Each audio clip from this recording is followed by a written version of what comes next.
Right now, hundreds of millions of gallons of polluted water is pouring back into the St. Lucie estuary from Lake Okeechobee. The Army Corps resuming discharges today, a move that has environmentalists upset and business owners afraid of what could happen again. News Channel 5, John Shaman live at the St. Lucie County locks where the toxic water making its way back into the Indian River Lagoon. John?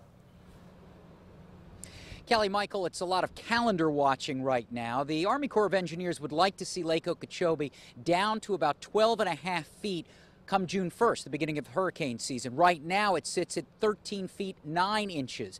So what a lot of people are wondering is, well, the decisions over the next couple of weeks, will they weaken the estuary again? I'm really scared for what it's going to be like this summer. Irene Gomes owns the Driftwood Motel along the Indian River Lagoon in Jensen Beach.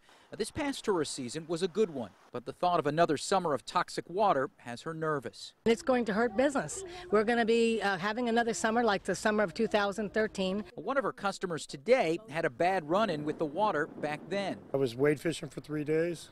By the third day, it was a red lesion that started opening up.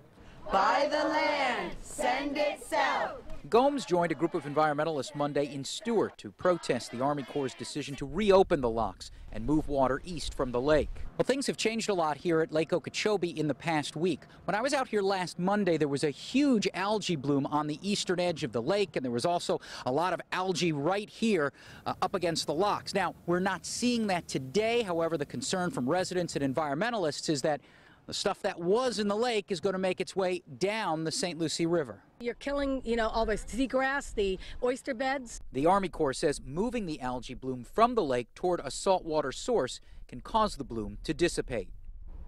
It'll be interesting to see what happens over the next couple of weeks. Next week, Martin County was scheduled to do some environmental testing that would have shut off the releases. However, with the rains that are expected over the next couple of days, we'll see what the Army Corps decides to do when it comes to these discharges later this week.